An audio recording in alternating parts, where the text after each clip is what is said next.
एकाले सहकार्य करणारी मंडळी आहे. मी रोज गावागावात कार्यक्रमाला जातो, पण असे प्रेमी लोक फार कमी भेटतात. आजच्या कार्यक्रमात आमदार साहेब परिपूर्ण वेळ देत आहे. हेच तर परिवर्तन आहे. हे शिवछत्रपती अवॉर्डेड आमचे दादा आहेत, त्यांचाही सत्कार झाला. अशी चांगली मंडळी तुमच्या इथं आहे. एकमेकाले सहकार्य करणारे लोक आहे. व्यसनमुक्त लोक आहे. अंबरनाथ मध्ये दारूबंदी आहे. 100%. म्हणजे दारूच्या थेमाली हात ना लावा तिकडे लोक वासेने घेतात. जमतच नाही. काही काही बाया म्हणत असतील का तुले का मालूम. हा तू राहून पाहिजे नाही तो 2-4 दिवस मग काय ते चढायचा करून. लय बेवडे कलाकार बाबा. एक दिवस मी यातून जात होतो, तो माझ्या बाजूने एक बेवडं येऊन बसलं.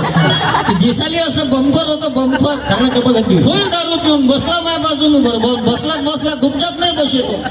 गडबडत दुनिया भरायची करे. काऊन तो होता दारूच्या नशेत. अच्छा. आणि महत्वाचा मुद्दा हा होता, त्याच्या मांडीले होती खाज. तर दारू पिणाऱ्यानं काय केलं, काकू नशेमध्ये आपली मांडी सोडून दिली, माझ मांडीवर ताव मारत. आता कोणाली 1-2 वेळा फुकट खाजवायला भेटलं तर बरं वाटतं. आणि कोणी जर मांडी लाल होतपर्यंत खाजवली तर रागणीन का माणसाला. बरं खाजवी त्याची मुरवी माहीत हो. मग मी त्याला बोललो, हे मगांपासून तुम्ही जे खाजून राहिले, म्हणलं काका हे मांडी तुमची नाही, मांडी माई हो. ते दारू पिणारं बेवडं मुले म्हणे, मग माई मांडी कोठा आहे म्हणे. राग तो असा आहे, गच्ची धरून पिचकाव का आता याची मांडी मी काय.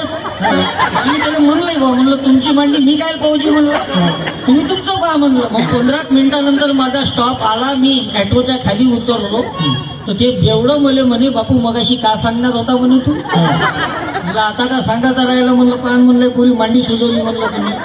त्यांची मांडी पाहिली माई. मग तो भले म्हणे, बापू म्हणे आपल्या दोघातून पिऊन कोण होतो म्हणे. असे बेवडे कला